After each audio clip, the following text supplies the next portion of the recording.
De muitas bênçãos e muitos aprendizados. E hoje, tanto pela manhã quanto à noite, nós vamos tentar resgatar um pouquinho daquilo que nós estudamos ali no nosso retiro, para dar um pouquinho de inveja santa para aqueles que não puderem estar conosco. E também é importante para que a gente alinhe a nossa visão para o ano que nós estamos iniciando. Com esse desafio está o nosso irmão Renato. Vai falar aí de baixo, Renato? Como é uma aula, vai falar ali de baixo? Vamos ouvi-lo com bastante atenção.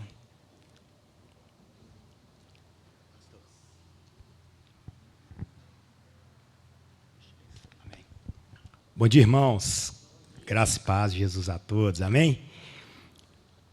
O Elbert já leu o versículo base que nós estamos imbuídos em estudar esse ano. João 17. Santifica-os na verdade, a tua palavra é a verdade. É o que nós estaremos estudando durante todo esse ano. Nós tivemos dias de muito aprendizado no acampamento. O Senhor verdadeiramente Ele falou conosco e tem falado. E nós não temos dúvida que durante esse ano nós ouviremos a voz do Senhor e Ele nos trará clareza que nós iremos ouvi-lo mais do que as outras vozes. Eu vou tentar ser mais breve possível por causa do tempo. Nós tivemos lá 4 dias praticamente de palestras no período da manhã e com reunião de grupos. Então, por que eu estou falando aqui embaixo? Que os irmãos queridos que estiveram lá possam contribuir também com apontamentos, opiniões, que foi muito válido para nós naqueles dias. Amém? A verdade importa. Nós vamos tentar falar rapidamente aqui, entendendo o nosso tempo e vivendo neste tempo com fidelidade. Nós teremos aqui como objetivo compreender a transição da modernidade até a pós-modernidade, identificar essa mudança que afetou na verdade, na moral e na identidade do homem, também na espiritualidade, e aplicar o evangelho de forma prática em nossa vida, em nossa família e onde nós estivemos inseridos. O que é a verdade? Nós poderíamos começar dessa forma.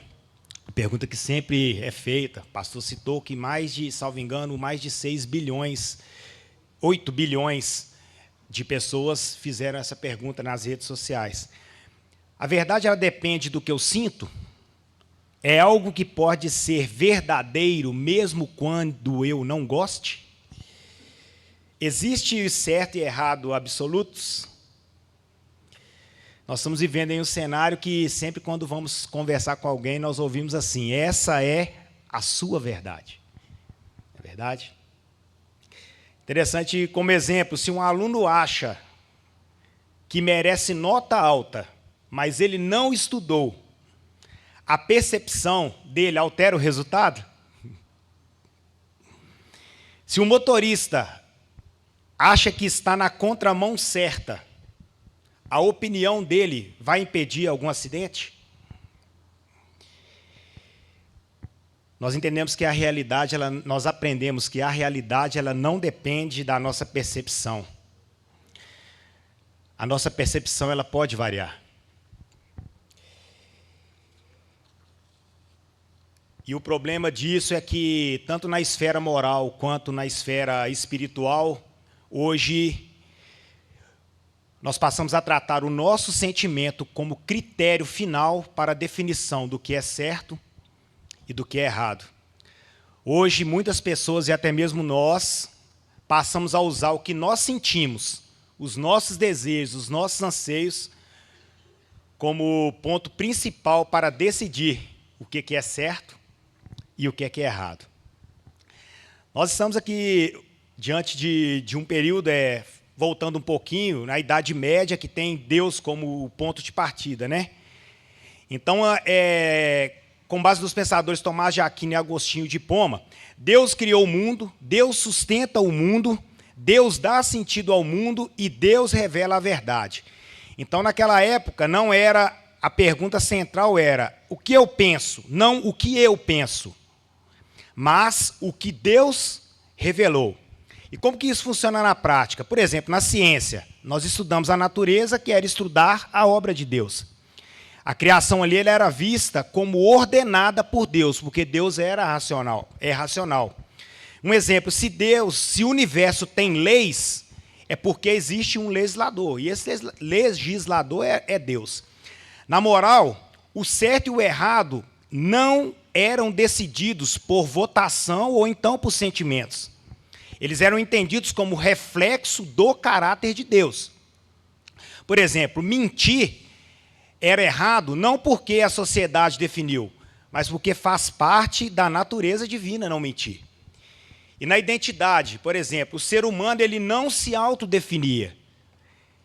Ele era definido como a criatura criado à imagem e semelhança de Deus. Ou seja, a identidade a identidade ela era recebida, ela não era uma identidade criada. Aí nós passamos para a modernidade, onde o indivíduo racional passou a ser o ponto de partida. O pastor nos trouxe sobre a questão do iluminismo, que foi um movimento intelectual e cultural que surgiu nos séculos 17 e 19 na Europa, e fala aqui de iluminismo porque seria a luz à mente humana diante de uma possível ignorância do ser humano. E isso ocorre com uma mudança muito radical. René Descartes ele propôs um método de dúvida geral, ele passou a questionar tudo. E ele decidiu duvidar dos sentidos, ele duvidou das tradições, ele duvidou das autoridades e até mesmo da religião. E o que ele encontrou diante disso tudo? A frase que todos nós sabemos: penso, logo existo. E a existência do eu pensante se torna a primeira certeza indiscutível, segundo ele. Para ele, o simples fato de estar pensando prova que você existe. Olha só o que acontece. No período medieval, a pergunta era... nós vemos aqui que a primeira certeza ela não é Deus mais, como era no período medieval. Passa a ser o eu, o indivíduo. E isso muda muita coisa, porque antes nós tínhamos o cenário de Deus, verdade e homem. Agora nós passamos a ter homem, razão, verdade, e talvez lá mais para frente nessa equação Deus seja inserido. Kant ele definiu o iluminismo como a saída do homem da menoridade. E ele traz uma frase para o iluminismo que diz assim: ouse saber. Ou seja, ele fomenta o homem e diz: tenha coragem de usar o seu próprio entendimento. Isso traz uma mudança estrutural bem profunda, porque na Idade Média a verdade era algo externo ao indivíduo, porque ela era pautada nos princípios divinos. E na modernidade a verdade começa através do indivino. Ela deixa de ser transcendente e passa a ser interna. O que isso significa, Renato?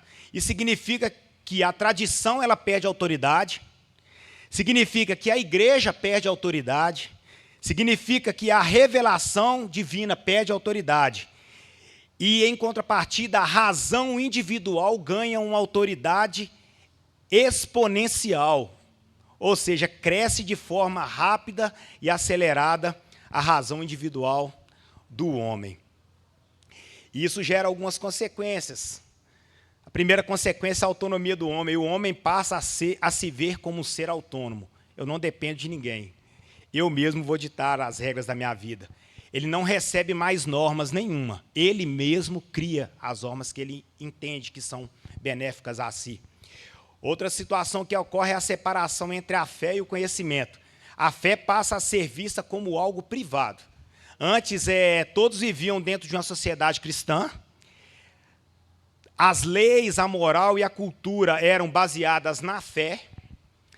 A igreja tinha autoridade sobre a educação, sobre a política e sobre os costumes. Agora, o que passa a valer é o conhecimento real, é o conhecimento científico.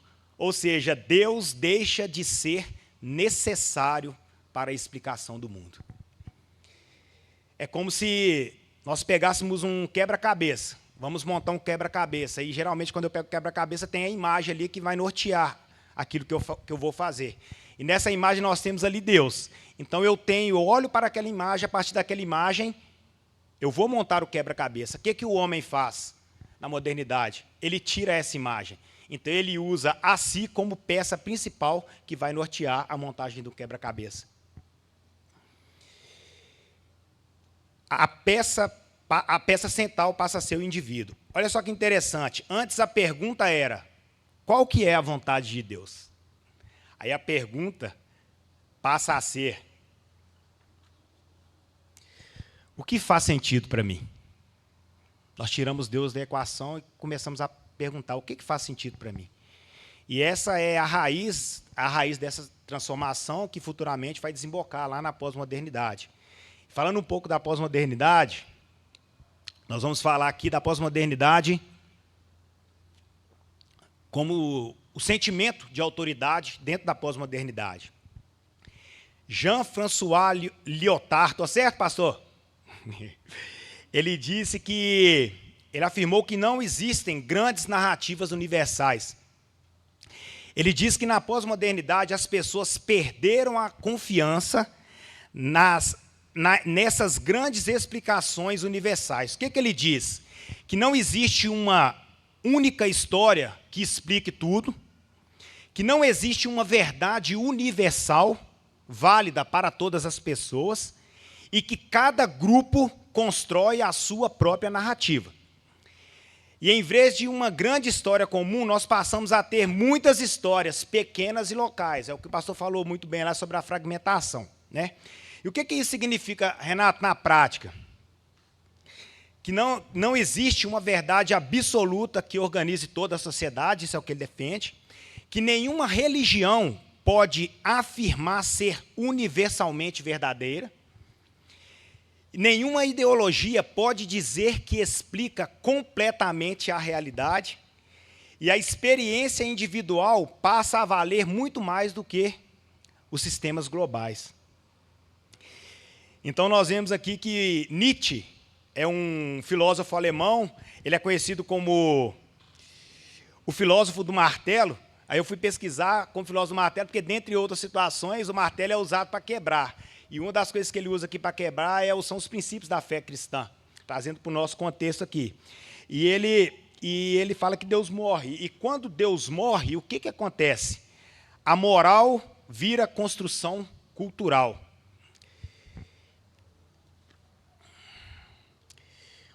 Quando Deus morre, o certo e o errado se tornam negociáveis. E quando Deus morre, a identidade passa a ser autodefinida. Nós temos alguns exemplos atuais, rapidamente aqui. Hoje nós vemos que não existe, nesse cenário, uma família ideal.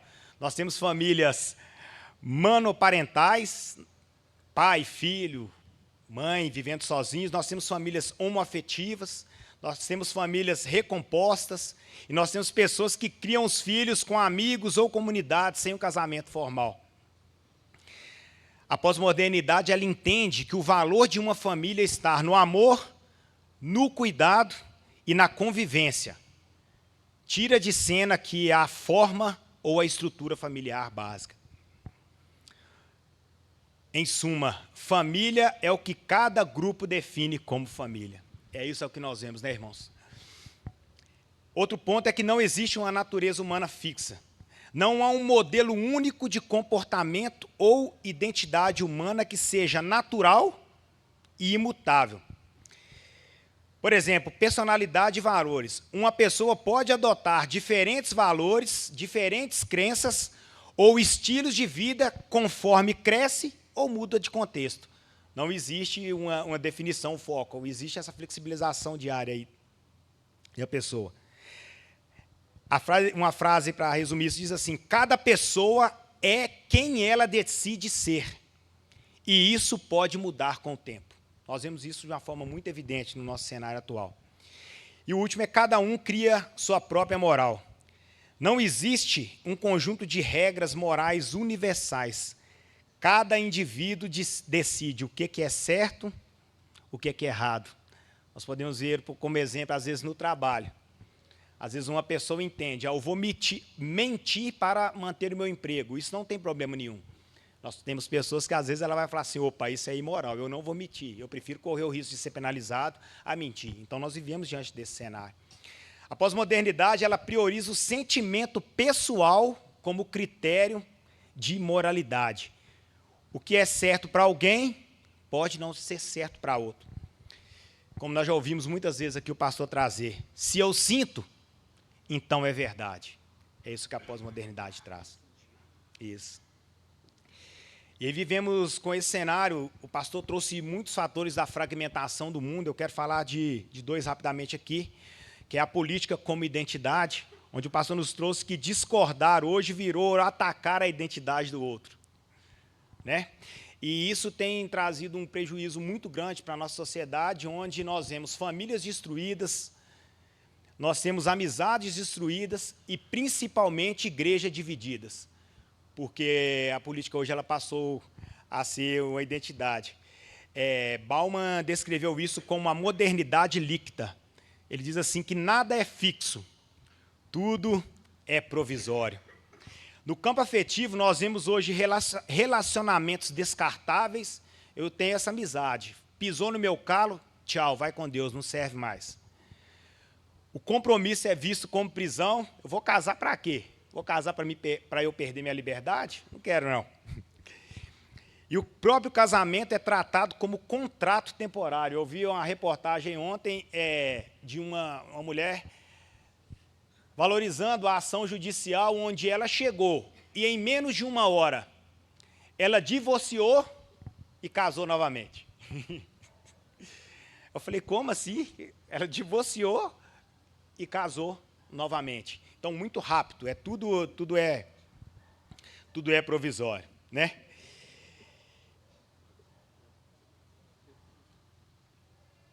Então, assim, nós partimos agora, dentro da pós-modernidade, o pastor trouxe para nós a cultura da performance, o eu imaginário. O mundo atual, a imagem vale mais do que a realidade. Nós vivemos para parecer e não para ser. Alguns exemplos aqui. Nós temos fotos filtradas que escondem a tristeza. Eu vou jogar ali no IA, dá uma melhorada na minha lata aí, porque está muito derrubada. Aí você coloca sorriso e tudo. Quem olha fala, essa pessoa é a minha referência. Mas por detrás é uma pessoa extremamente triste e limitada. Casais exibem felicidade online, mas vivem em crise. A família perfeita. Nós vimos essa semana aí, de forma muito evidente, um secretário da prefeitura que viu a esposa traindo, colocou um detetive atrás dela, as fotos no online, uma família perfeita. Pai, mulher e filhos. Ele matou um filho de 12 anos, atirou no filho de 8 anos, que morreu posteriormente e suicidou. Offline. Qual que era o cenário, o contexto real dessa família? A lógica atual é a seguinte: não é preciso ser verdadeiro, basta parecer convincente. A questão do discurso, né? E o que isso gera? Potencializa o narcisismo, onde cada dia mais nós temos pessoas em si mesmadas, não é isso, pastor? A pessoa constrói sua identidade a partir da imagem, da aprovação e da visibilidade. Ela busca uma busca constante por curtidas, por seguidores, por validação e reconhecimento nas redes sociais. Ou seja, eu preciso ser visto para que eu tenha valor. Se eu não tenho seguidores, se eu não tenho curtidas, eu não tenho valor nenhum. E existe nesse cenário também uma comparação constante. Medir o próprio valor com base na vida dos outros.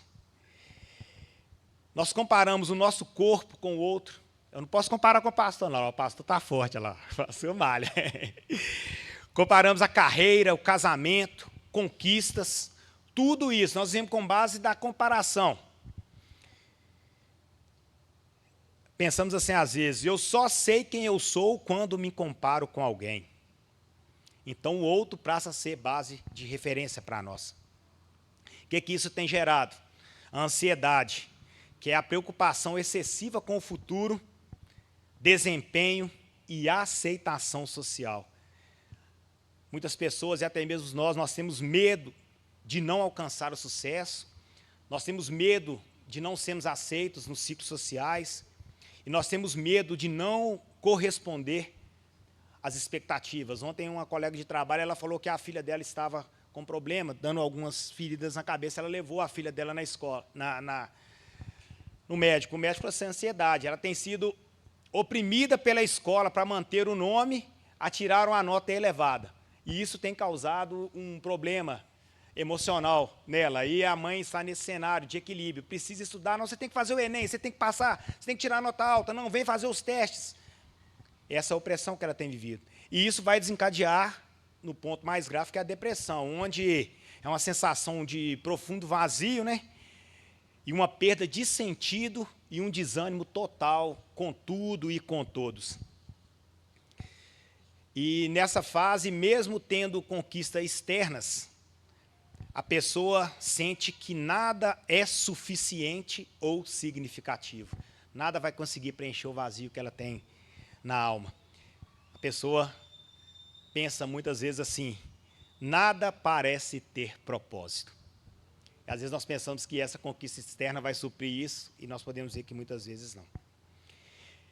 É uma cultura onde o indivíduo é o centro, a identidade ela é construída e a comparação ela é constante. E as pessoas, nós vivemos com o peso de ter que ser extraordinário. E isso tem gerado uma pressão muito grande na sociedade. O pastor falou muito lá sobre algumas idolatrias contemporâneas, onde muitos de nós acreditamos que a salvação virá através do cenário político. Quando nós defendemos, às vezes, a justiça social, mas quando temos a oportunidade de suprir um irmão, de trazer um alimento para a igreja, ou de assistir alguém, nós não o fazemos. É uma transferência do nosso interior para o sistema.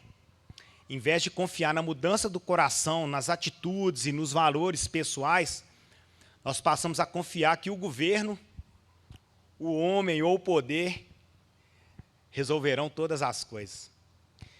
A esperança deixa de estar na mudança da pessoa e passa a estar apenas nas estruturas externas. Irmãos, nós precisamos entender que Jesus Cristo ele não concorre a eleições. Ele não disputa cargos.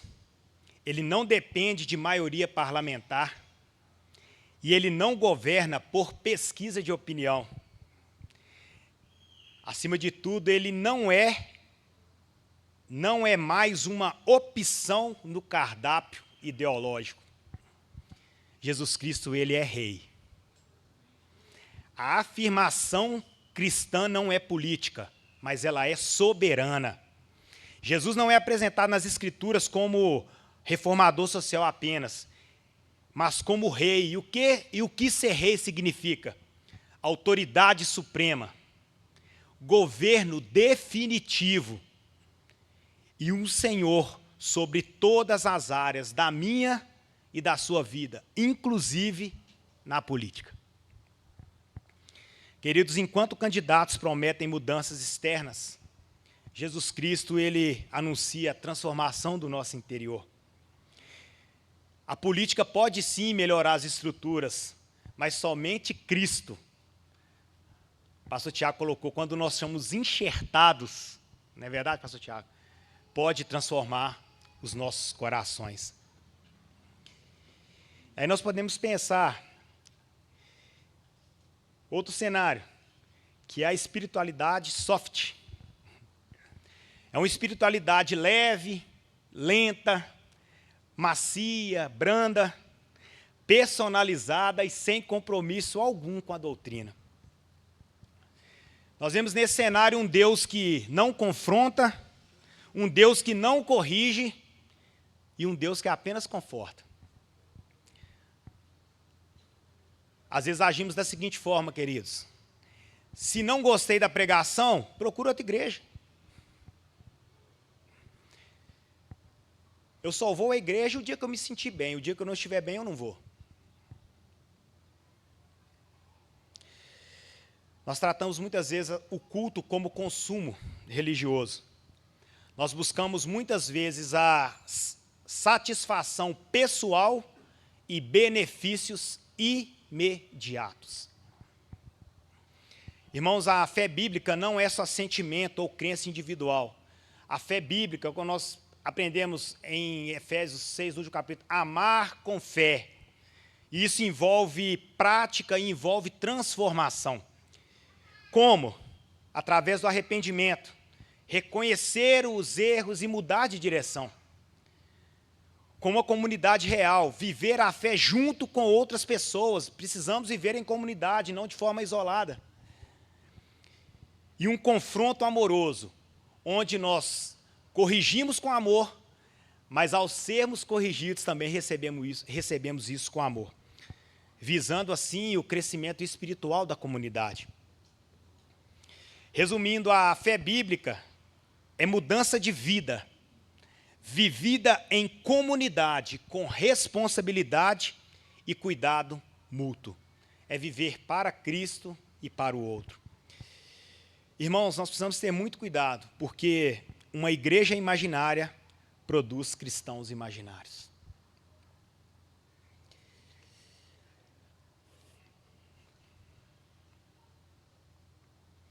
Diante disso tudo que eu coloquei de forma muito rápida, isso nos assusta? Deveria nos assustar?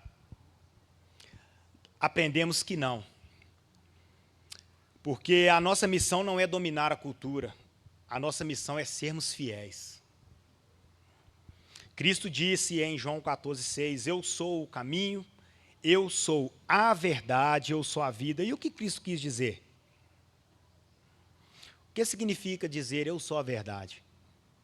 Jesus Cristo ele não disse aqui, eu ensino a verdade, ele não disse eu mostro a verdade, ele não disse eu tenho uma verdade, ele disse eu sou a verdade. Isso é muito mais profundo, né? Porque isso significa que a verdade não é apenas uma ideia, não é apenas um conceito filosófico, não é apenas um conjunto de regras. A verdade é uma pessoa. A verdade não é algo abstrato, que você apenas aprende ou segue. A verdade vive, age e se relaciona. Ela tem um caráter, ela tem vontade, ela tem amor. E seguir a verdade, irmão, significa seguir Jesus. Significa conhecer Jesus, significa imitar Jesus. E não apenas memorizar as suas leis e os seus aprendizados. Resumindo, a verdade se tornou algo vivo e pessoal na pessoa de Jesus Cristo. E a vida com Ele é o caminho de conhecer e experimentar essa verdade. Não há outra forma de experimentarmos a verdade a não sermos através da pessoa de Jesus Cristo. Implicações importantes. A verdade é objetiva. Ela não depende da opinião das pessoas, não muda conforme a cultura e não é construída pelo sentimento. A verdade é relacional. Conhecer a verdade não é apenas estudar, gravem isso, é relacionar-se com Cristo. A verdade é exclusiva. Se Jesus Cristo é a verdade, então não é apenas uma dentre muitas verdades que temos tentado receber diariamente. E isso confronta, diretamente a mentalidade pós-moderna que diz: cada um tem sua própria verdade. Irmãos, a Igreja de Cristo e a Betel, ela não oferece apenas argumentos. Ela oferece uma pessoa. E o foco não é apenas intelectual, mas relacional. Não tenhamos dúvida, nós precisamos ter um encontro com Jesus Cristo. Aplicações práticas. Arrume o seu quarto. Antes de tentar mudar o mundo, examine sua vida, examinemos a nossa vida, confessemos os nossos pecados, abandonemos o vitimismo e busquemos ter uma vida de coerência diante daquilo que acreditamos, que pregamos e que vivemos. Segundo, uma vida em comunidade. Abra a sua casa. Ore juntos, grupo de oração, uma bênção, toda quarta-feira. As irmãs da MCN também, grupo de oração na casa da irmã Eleni. Leve a carga uns dos outros. Nós somos comunidade, ninguém caminha sozinho. E nós precisamos permanecer mesmo quando há conflito. A nossa comunidade real, ela é imperfeita. Nós já ouvimos isso aqui. Mas é nela que nós crescemos. É nela que nós somos sustentados. O pastor Tiago colocou muito bem no acampamento como que os laços são, o estreitamento de laços, né, pastor Tiago, nos acampamentos. Nós passamos a entender o cenário, conhecemos a história ali, nós somos fortalecidos, aprendemos tanto, como que é benéfico isso a nós. E o último, o testemunho nos outros 6 dias. Não tenham dúvidas, irmãos, o mundo observa o nosso casamento, o mundo observa a nossa honestidade, o mundo observa a nossa paciência, o mundo observa o nosso serviço. Como disse o pastor Pedro, vidas comuns são extraordinárias. Concluo dizendo que o mundo, ele confunde a emoção com a verdade, ele confunde a liberdade com a ausência de limites, e ele confunde o prazer momentâneo com a felicidade. Mas a Igreja de Cristo, ela proclama uma verdade objetiva, ela vive em uma comunidade real e ela testemunha Jesus Cristo com coerência. Eu quero deixar 3 perguntas para a nossa reflexão. A nossa fé, ela é real ou ela é performática? Segunda pergunta, estamos buscando a verdade ou apenas uma confirmação emocional? Terceira e última pergunta. Temos buscado viver como cidadão do reino ou somos reféns da nossa cultura? E eu termino dizendo que o mundo não precisa de cristãos perfeitos. O mundo precisa de cristãos verdadeiros. Que sejamos firmes na verdade e cheios da graça de Deus para conseguir caminhar nesse mundo. Deus nos abençoe.